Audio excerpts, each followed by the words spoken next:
अस्सलाम वालेकुम, मेरा very warm welcome to the Ariba show. इस वीकेंड पे काफी सारी इंटरनेशनल डेवलपमेंट्स हुई हैं। जो मेजर न्यूज थी वो तो मिडल ईस्ट से रिलेटेड है, जिसमें यमन के लीडर को एक असॉल्ट में मारा है इसराइल ने, और साथ ही लेबनान के साउथ में जिस तरह की इंटरवेंशन इसराइल करना चाह रहा है वो इंटरनेशनल अटेंशन का मरकज है।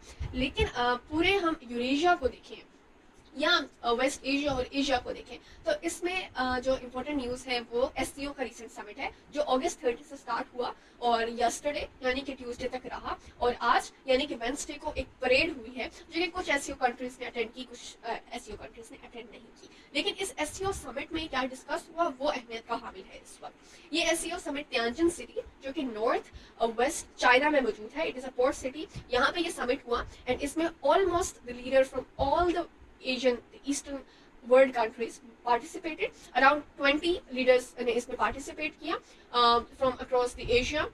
और एससीओ, जिस तरह मैंने पहले भी काफ़ी वीडियोस में एससीओ का जिक्र किया, एससीओ एक एशियन कंट्रीज अलायंस है और इसको हम एंटी नोटो अलायंस भी बोलते हैं। It is more like an organization. जिन लोगों को एससीओ का स्ट्रक्चर नहीं पता, एससीओ में कितनी कंट्रीज हैं, किन एजेंडास पे एससीओ काम कर रहा है, कब बना, इसकी एवोल्यूशन कैसे हुई, तो उनके लिए मैं एक वीडियो का लिंक यहाँ पे अटैच कर देती हूँ। इस वीडियो में मैंने एससीओ का एक डिटेल्ड एट लेंथ कंपेरिजन किया from the quad related alliance, जो कि वेस्ट सेंट्रिक अलायंस है। तो इसमें आपको एससीओ की एवोल्यूशन और एससीओ का स्ट्रक्चर समझ आ जाएगा। Now coming back to the point, SCO का रिसेंट समिट हुआ इस वीकेंड पे और ये चाइना में हुआ और इसमें countries from across the Asia मौजूद थी। लेकिन जो अहमियत की बात है यहाँ पे वो ये कि मोदी और Pakistani prime minister Shehbaz Sharif were also there under the same roof. और इसमें मोदी और शी जिनपिंग की जो मुलाकात है वो 7 इयर्स के बाद इस समिट के रूफ के नीचे हुई। यानी कि मोदी सरकार और शी जिनपिंग गवर्नमेंट यानी कि चाइना और इंडिया के जो ताल्लुकात हैं उसमें एक रीसेट हम देख रहे हैं, ऐसा एक्सपर्ट्स कह रहे हैं। तो क्या वाकई में ये रीसेट है या ये इंडिया की स्ट्रेटेजिक बैलेंसिंग है या ईस्टर्न कंट्रीज बैलेंस आउट करना चाह रहे हैं यूएस के प्रेजेंस इन द रीजन, क्या हकाइक है? और क्योंकि इसमें प्यूटिन भी मौजूद थे जो कि रशिया के लीडर हैं और उनके साथ अभी रिसेंट कुछ मीटिंग्स हुई हैं यूएस की, और यूएस उनको कन्विंस कर रहा है कि वो वॉर रोक दे यूक्रेन के अंदर। इन एससीओ के मेंबर्स ने उसको किस तरह डिकोड किया, उसको किस तरह इंटरप्रेट किया इस एससीओ समिट की डिक्लेरेशन के अंदर, तो ये सब हम डिस्कस करेंगे इस वीडियो में। So be with me till the end. सबसे पहले हम इस समिट में ये देखते हैं कि चाइना अपने आप को पोजीशन करता है as the leader of global multilateralism. Means कि ये समिट, ये ऑर्गेनाइजेशन, इसकी जो इनिशिएशन है वो भी चाइना ने की थी। तो इसमें चाइना हमेशा की तरह यूएस के वेस्ट ऑर्डर जो कि मल्टीलैटरलिज्म से काफी हट के है, जिसपे इंक्लूजन के बजाय एक्सक्लूजन की जाती है ईस्टर्न कंट्रीज की, ईस्टर्न कंट्रीज को बहुत से मिलता है। इसकी डेमोन्स्ट्रेशन हमें यूएन के सिक्योरिटी काउंसिल में दिखती है। यूएन के सिक्योरिटी काउंसिल में वीटो मेंबर्स हैं और वीटो मेंबर्स से जो है वो above all the countries of the world matter करती है। इस तरह एक एक्सक्लूजन फेस करते हैं eastern countries US led organisations में। तो उसको बैलेंस आउट करने के लिए चाइना एससीओ में हमेशा क्रिटिसाइज करता है यूएस की ऑर्गेनाइजेशन को, और शी जिनपिंग ने इस समिट में भी यही कहा कि यूएस अभी तक कोल्ड वॉर मेंटालिटी में जी रहा है, यानी जो ब्लॉक कॉन्फ्रंटेशन का माइंडसेट है। यूएस की जो पॉलिसीज आ रही है पेंटागन से वो अभी तक वही चीजें इंप्लीमेंट करती जा रही है कि ब्लॉक कॉन्फ्रंट करना है। मीन्स अगर इंडिया है और वो अच्छे रिलेशन रख रहा है रशिया के साथ या चाइना के साथ, तो आप इंडिया को साइड लाइन कर दो। Same goes for every other country. तो जो कंट्री आपके से और आपकी पॉलिसीज के अगेंस्ट जा रहा है, आप उसको अपने राइवल कंट्री के ब्लॉक में समझ के उसकी कन्फ्रंटेशन करना स्टार्ट कर दो, बजाय इसके कि आप उसको किसी पेज पे इकट्ठा लेकर आओ, उसको इंक्लूड करो, उसकी सेज पूछो। तो इस तरह की जो मल्टीलैटरलिज्म है वो चाइना इनिशिएट कर रहा है। मैंने एक वीडियो बनाई थी इंटरनेशनल ऑर्गेनाइजेशन ऑफ मेडिएशन पे, वो बिल्कुल एक पैरेलल ऑर्गेनाइजेशन है टू द यूएन जो चाइना ने स्टार्ट की, जो 2026 में एग्जीक्यूट और इम्प्लीमेंटेशन में आएगी। तो वही उसी तरह चाइना इसमें ये शोकेस करना चाह रहा है कि जो चाइना के ऑर्गेनाइजेशंस हैं और जो चाइना लेड मूवमेंट्स हैं, इनिशिएटिव्स हैं, be it diplomatical, be it trade related, be it security related, वो इंक्लूसिवनेस पे बेस्ड है रादर देन एक्सक्लूजन जो कि यूएस का और वेस्ट का एजेंडा है।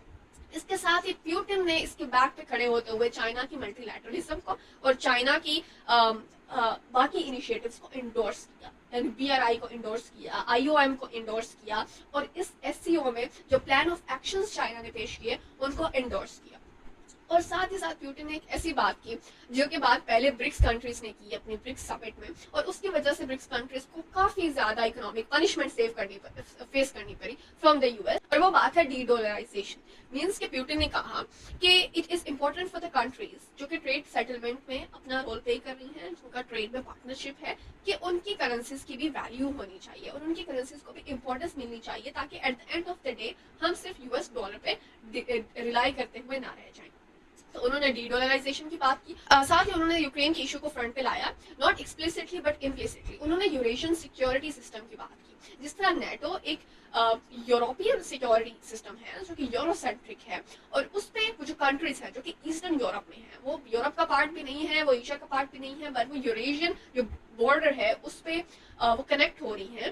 तो उन कंट्रीज को बजाय इसके कि यूरोप पे डिपेंडेंट रहना चाहिए, बजाय इसके कि यूरोसेंट्रिक सिक्योरिटी सिस्टम और अलायंस पे डिपेंडेंट रहना चाहिए, हमें कोई ऐसी ऑर्गेनाइजेशन, कोई ऐसा सेटअप, कोई ऐसा अलायंस बनाना चाहिए जो कि यूरेशियन हो, जो कि दोनों कंट्रीज फ्रॉम बोथ साइड्स उनको सिक्योरिटी गारंटी दे, ताकि उन कंट्रीज को US एजेंडा और वेस्ट एजेंडा के आगे सबमिशन ना करनी पड़ जाए।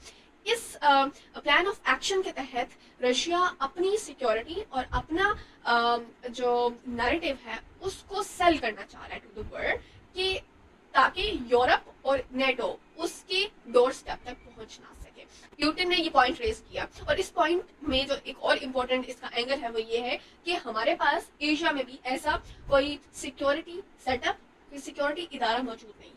तो इसकी वजह से एक प्लान ऑफ एक्शन चाइना के लिए भी है कि चाइना जहां IOM के साथ आ रहा है, जहां ये SCO के साथ आया, वहां एक ऐसे इदारे के साथ आए बिल्कुल नेटो की तरह, जिसकी अपनी आर्मी भी हो, जिसकी अपनी फोर्स भी हो, जिसकी अपनी से भी हो, ताकि countries like Armenia, Azerbaijan, Ukraine, Georgia, इनको डिपेंडेंट ना होना पड़े यूरोसेंट्रिक सिक्योरिटी अलायंसेस पे। तो यानी कि उन्होंने ग्लोबल साउथ सॉलिडारिटी को वंस अगेन प्रोमिनेंट किया इस SCO के अंदर, कि हम इतना यूनिफाइड हैं और इतनी सॉलिडिफाई है ये ऑर्गेनाइजेशन कि हम अपने नेटो जैसे अलायंस और सिक्योरिटी अलायंसेस पे वर्क करना स्टार्ट कर दें। अब हम इस पॉइंट पे आ चुके हैं। चाइना ने इस समिट में once again parallel to the US अपना एक इकोनॉमिक डिप्लोमेसी विजन पोजीशन किया टू द वर्ल्ड, जिसमें चाइना ने 2 बिलियन यॉन, जो कि अराउंड $280 मिलियन बनते हैं, वो फ्री एड के तौर पे अनाउंस किया to the SCO member states. यानी SCO मेंबर स्टेट्स को $280 मिलियन एड मिलेगी फ्रॉम द चाइना।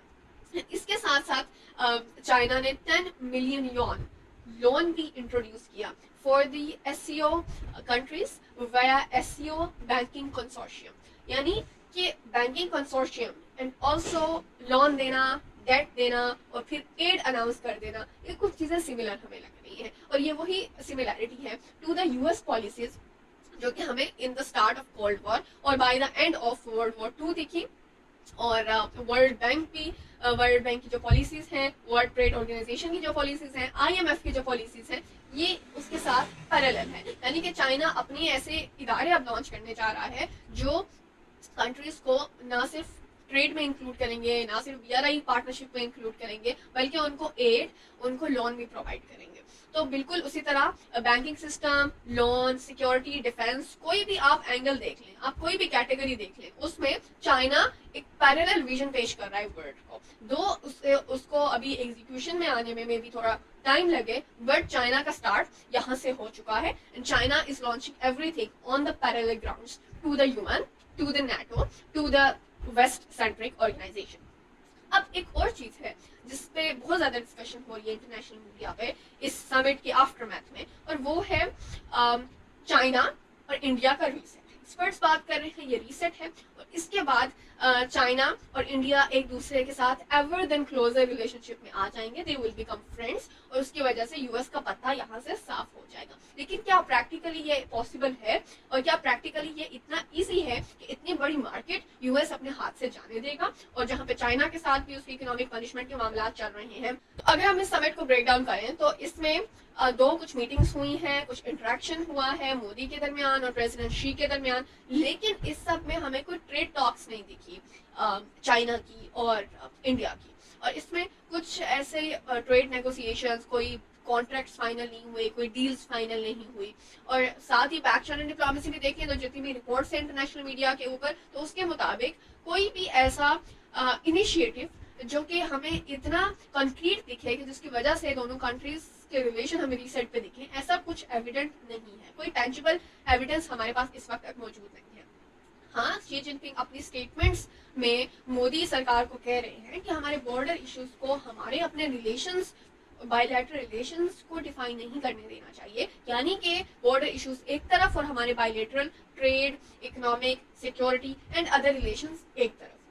लेकिन बिकॉज कोई ऐसी एविडेंस मौजूद नहीं है, बिकॉज कोई ऐसी डील्स मौजूद नहीं है, बिकॉज कोई ऐसा एविडेंस, कोई ऐसी स्टेटमेंट नहीं है, तो fingers cross for this, because अभी हम किसी कंक्लूजन पे नहीं पहुंच सकते। लेकिन इसके साथ ही इस ईयर के एंड में एक क्वाड समिट होगा, क्वाड्रिलेटरल अलायंस, जिसकी एक्सप्लेनेशन मैंने वीडियो में दी, इसका लिंक मैं दोबारा अटैच कर देती हूँ। क्वाड्रिलेटरल अलायंस क्योंकि एक अलायंस है against the China's rise, presence, influence in the eastern Asia, or for the security purpose of the eastern countries like Japan and also the ASEAN और कहीं हद तक ऑस्ट्रेलिया भी। तो उन कंट्रीज की सिक्योरिटी के लिए ये अलायंस है, और इसमें जो मीटिंग्स होती हैं उसमें further plan of actions plan किए जाते हैं कि किस तरह क्वाड को लेके चला जाएगा और किस तरह कंट्रीज अपनी सिक्योरिटी इंश्योर करेंगी इन द कमिंग टाइम। तो ये समिट होगा इस ईयर के एंड में। तो उस समिट के लिए पहले से कुछ प्री प्रेपरेशंस रिक्वायर होती हैं, और उन प्री प्रेपरेशंस के लिए बैक चैनल डिप्लोमेसी तो कंट्रीज के दरमियान चलती रहती है। वही back channel diplomacy US state department और इंडिया स्टेट डिपार्टमेंट्स के दरमियान भी चल रही है। डिपार्टमेंटल लेवल मीटिंग्स चल रही हैं यूएस और इंडिया के दरमियान, और ट्रंप को कन्विंस किया जा रहा है कि वो इस समिट को अटेंड करें, क्योंकि ये समिट, ये अलायंस इंडिया के लिए बहुत जरूरी है, not only from the perspective of the relation with the US but also from the perspective of its relations with the Japan and Australia and its big presence as a big brother of US in the South Asia. तो अगर US इस summit को attend नहीं करता है तो जो signalling जाएगी इंटरनेशनल मीडिया को और कंट्रीज को, वो अगेन वही जाएगी कि यूएस इंपॉर्टेंस नहीं दे रहा इंडिया को, और डबल टैरिफ्स के बाद अब वो डिप्लोमेटिकली भी साइडलाइन करना चाह रहा है इंडिया को। तो India is caught in catch 22। तो इसमें it is very important for the diplomacy of the India to convince the US, to convince the Trump कि वो इस मीटिंग को अटेंड करें और हालात को एक रीसेट की तरफ लेकर आए। एक और मेजर डेवलपमेंट जो समिट में हुई वो ये कि यूनाइटेड नेशंस के सिक्योरिटी जनरल एंटोनियो गुटेरेस ने भी पार्टिसिपेट किया। उन्होंने भी इस मीटिंग को अटेंड किया, और उनकी अटेंडेंस इन द मीटिंग के बाद एससीओ को एक ऐसी लेजिटिमेसी मिल गई जो कि it was missing before, because UN जैसी ऑर्गेनाइजेशन के सेक्रेटरी जनरल जो कि for a long time now peace making पे, पीस बिल्डिंग पे काम कर रहे हैं, और humanitarian crisis like Gaza, be it in the Ukraine और any other part of the world, UN ने अपने बहुत अच्छा किरदार निभाया है before, and even today UN is trying to make things resolve, but because of the veto powers, because of the countries like US या वो कंट्रीज जिनका अपना कोई पार्ट होता है, जिनको कोई पार्ट पार्सल को बेनिफिट होता है, जो ले रहे होते हैं उस क्राइसिस से, उसकी वजह से यूएन कहीं ना कहीं फेल हो जाती है, क्योंकि पूरा स्ट्रक्चर जो है वो इंक्लूसिविटी और इक्वालिटी पे बेस्ड नहीं है। तो एंटोनियो गुटेरेस ने इस एससीओ के समिट को अटेंड करके एससीओ को ये लेजिटिमेसी प्रोवाइड कर दी कि आपकी जो इक्वालिटी है और आपकी जो इंक्लूजन है और आपका जो मल्टीलैटरलिज्म है वो is something that UN is striving for. इससे पहले एससीओ की एक मिनिस्ट्रियल लेवल मीटिंग हुई थी जिसको मैंने एक वीडियो में कवर किया था। उसके ज्वाइंट डिक्लेरेशन में पहलगाम अटैक्स को डिस्कस नहीं किया गया था, यानी India was not given enough space to be recognised in the SCO. जिसकी वजह से हमने प्रेडिक्शंस की थी कि एससीओ इनफ इंपॉर्टेंस नहीं दे रहा इंडिया को, या इंडिया बैलेंस नहीं कर रहा एससीओ के साथ, और इसकी वजह से इंडिया एससीओ से भी खुद को एब्सेंट रख रहा है, इंडिया यूएस से भी खुद को दूर कर रहा है, तो India will end up nowhere. But इस मीटिंग में समथिंग डिफरेंट हैपेंड। इसकी जॉइंट डिक्लेरेशन में पहलगाम अटैक्स पे जॉइंट डिक्लेरेशन में पहलगाम अटैक्स पे कंडेमनेशन आई कंट्रीज की तरफ से, तो दैट मींस एससीओ ने this time give enough and sufficient recognition to the India.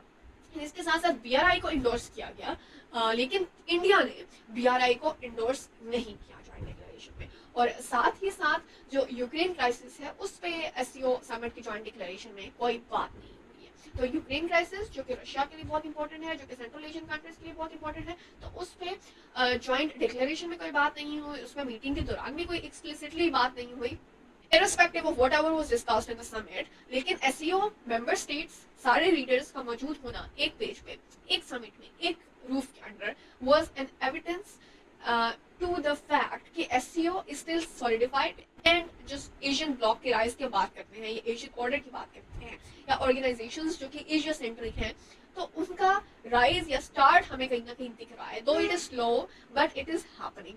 So let's see what will come next. I'll see you in next video.